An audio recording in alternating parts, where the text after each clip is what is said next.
dream, love we sing. Let me show you something real.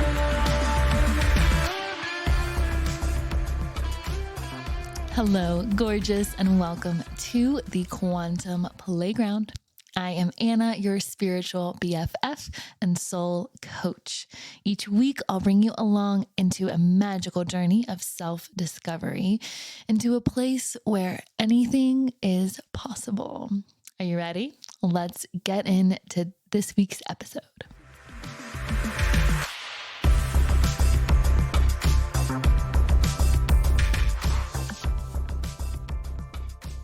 What is good, beautiful people?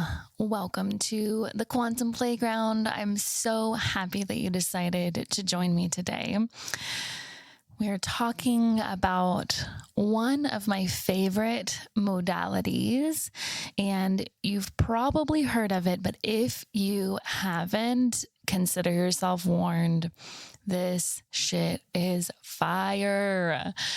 I'm going to share my story today of how human design totally changed my life, my business, my relationships, my health, all of that good stuff, and the experiment that it is for all of us, and how you can start to play with human design, checking out your chart and seeing how it might give you a big fat permission slip for living in alignment, for living from your soul, and just living a more authentic and amazing life.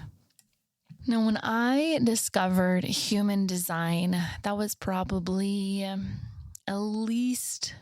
about 5 years ago. And one of my first, the people who I first started learning from was Jenna Zoe. Her site is My Human Design.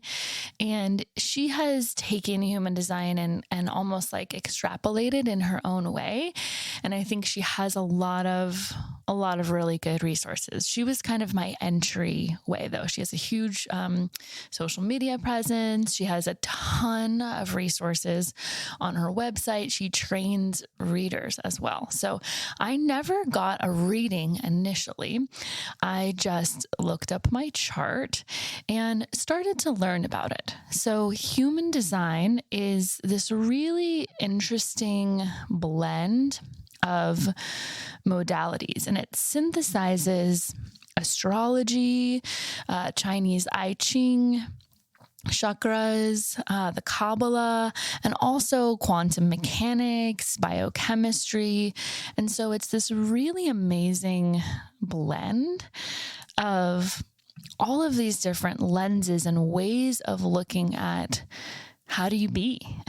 Why are you the way that you are? And are there some aspects of your beingness that learning more about could give you greater peace and greater freedom? One of the things that I love about human design, although I would say like I believe in this shit, is it's not technically a belief system. It's really meant to be an experiment, a logical, empirical system, quote, quote, that you can experiment with. And for that reason, I love it. It's not claiming to be the end all be all. It is simply saying, try this experiment out and see if this doesn't make you feel better, feel more in alignment, and really, like I said, give you that big permission slip. So in human design, one of my favorite parts of it is just the types, the main types. And you'll see that because of the research that they've been able to do, they have a general idea of about how much, what percentage of the population are each type. So generators, pure generators are about 35%, and manifesting generators are about 30% of the world population. So 65% almost being generators. We do kind of live in a generator world. And as I learn more about my type, that's very, I don't want to say, it's very different. Let's put it that way. It's very different than a generator, that I see, there's ways that I have been conditioned to be that do not align with my specific type, that when I learned about it, it super changed the game. So the next type is projector, and they are about 22% population of the earth. Then there are manifestors, that's moi, and they are about 8 to 10% population of the earth. And then the very last, this most rare, would be reflectors, and they are 1% population of the earth. Very rare. When you meet a reflector, you're kind of like, whoa. So I want to explain a little bit about what I said by this kind of generator world, which is that generators essentially generate and kind of cultivate their own energy. Whereas in human design, it's thought that manifestors, because manifestors are here to initiate and start things, to catalyze things, and generators are here to respond to life, that manifestors don't have essentially as much energy to work with, because it takes so much to get something started and going, to catalyze something. A really simple example of this is getting a plane off the ground. During takeoff, most planes use about 40% of their fuel to just get off the ground and get to cruising altitude. So the rest of the flight, they use very little in comparison to what's a much smaller portion of the flight, which is the takeoff or the initiating, the getting off the ground. So as a manifestor, I've learned that the rest and creative cycles, or the rest and initiating cycles, for me really ought to be about 80% rest and 20% initiating. I wish I could say I'm there. I think I'm probably closer to something like 60-40. I think I do rest more often, but sometimes that rest is a more active rest, or it's doing something that I enjoy and not just like pure non-initiating, which is what they mean by rest. So how did that change me? How did that make a difference in my life? I was really strongly conditioned from a young age, as many of us are, that hard work gets you places. That if you try your hardest and do your absolute best 100% of the time, then things will sort of work out for you.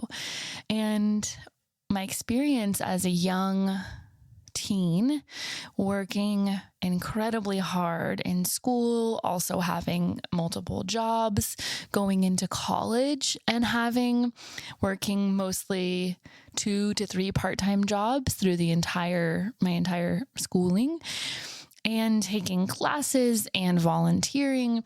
I have been kind of a workhorse for a huge part of my life. That didn't stop in college. It actually continued on post-college when I became a high school English teacher in a low-income school in Houston. And I was also in a full-time master's program for 2 years, getting my master's in teaching. So what did I see during that time that I was working so much and resting so little? Number one symptom, I had no creative energy. I was not writing songs. I wasn't feeling inclined to music. Like now, songs just, I feel like, seep out of me and pour out of me in waves. But at that time, I had zero creative energy. I felt like all that I had energy to do was like sit in front of the TV and get high, honestly. And not that I had a lot of time to be doing that, but when I had a break, I was just like totally, my creativity, my like creative intelligence was just shot. I also had very, very little social energy or like space and energy within myself to like interact with people, have connections, deep friendships. And that's just the stuff of life. Like, come on, we need that. And my mental health and my physical health also took a huge hit.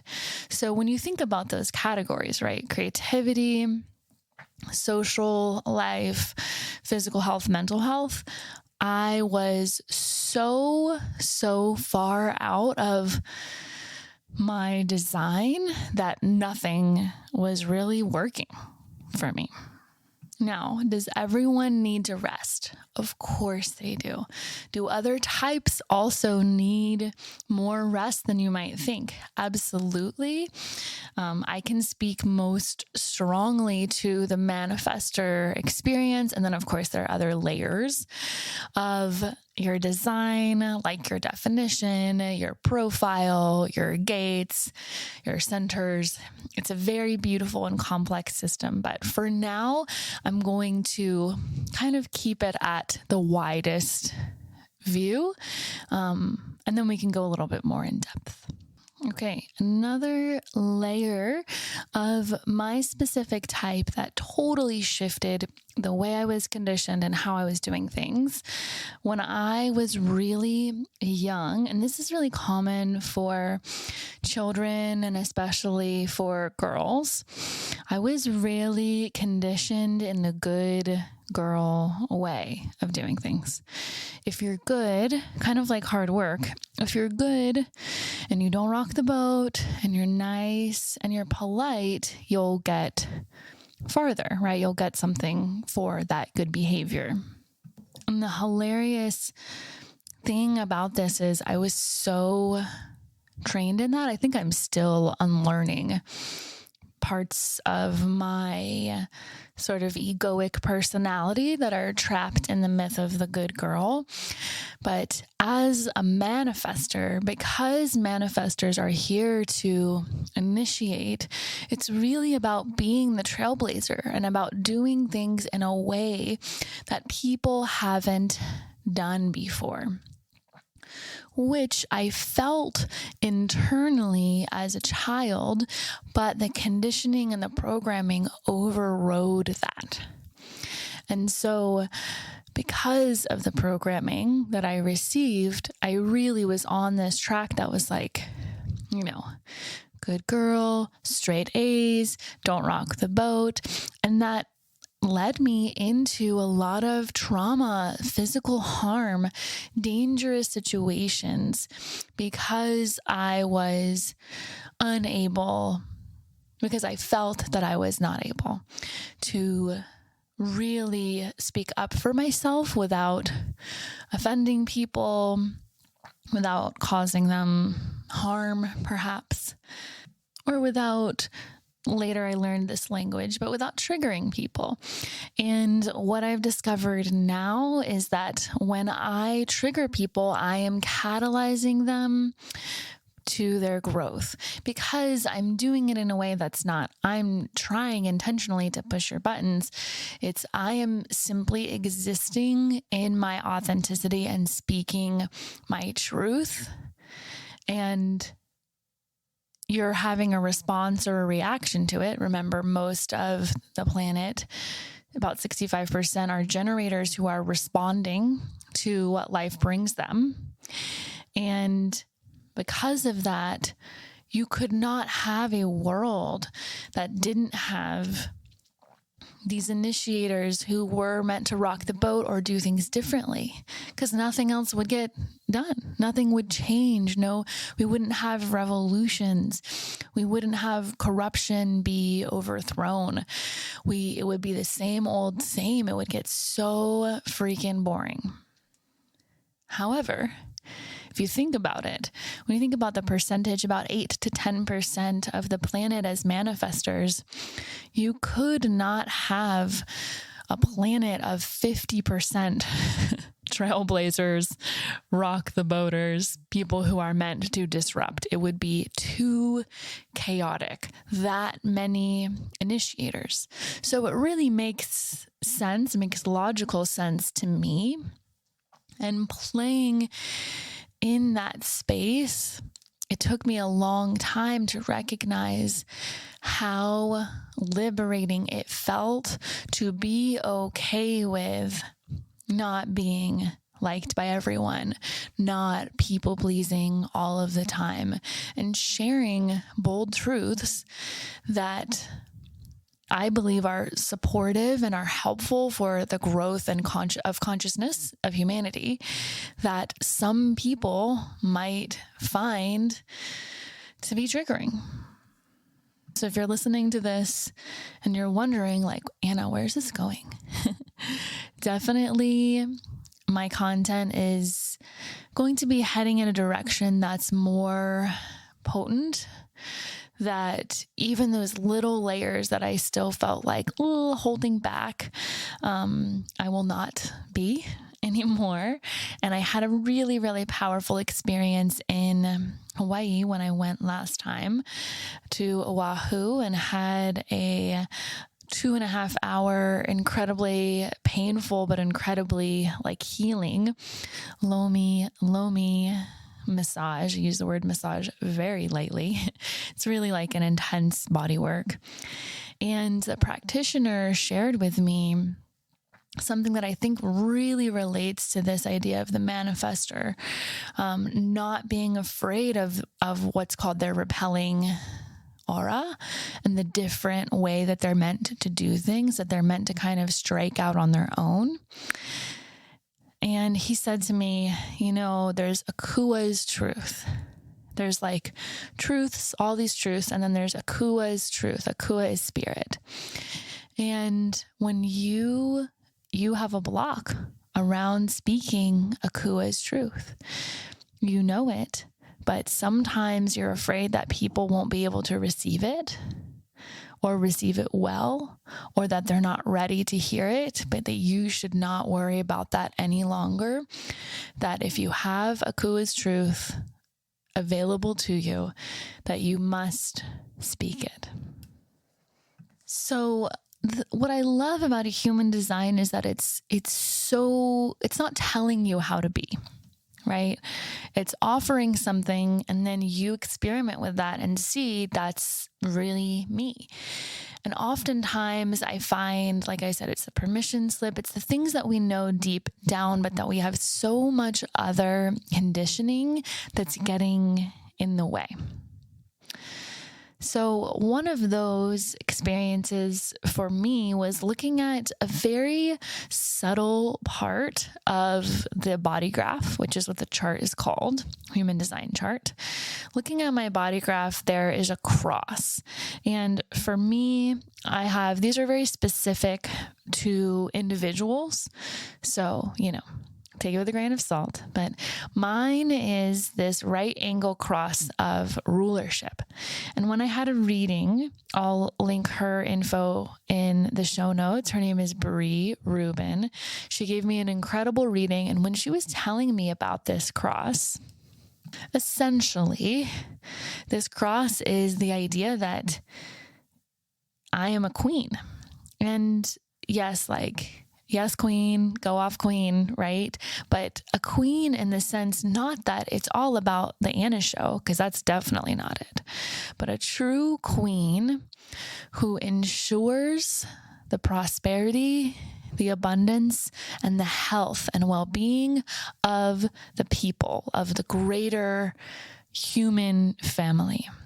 And I shit you not, I never have resonated with anything so much. That's like, this is my whole deal. It's like, how can we get you well, thriving, and prosperous in all of the ways? That's all my work, right?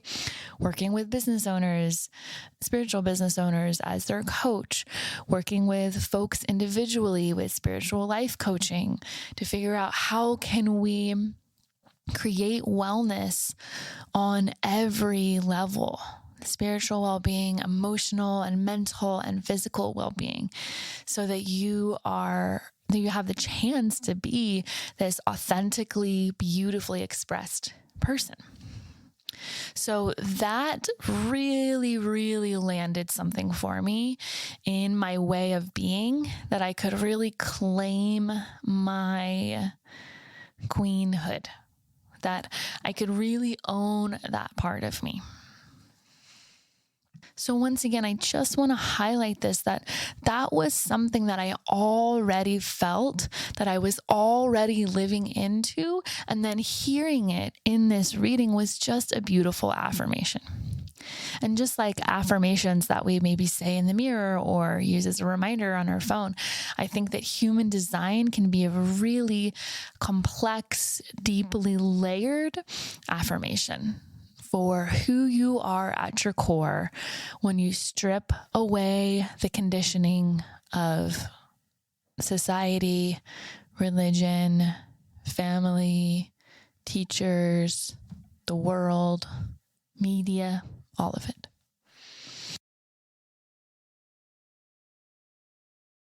That I can tell you about human design, it could be like a 4-hour podcast easily, and it would barely scratch the surface.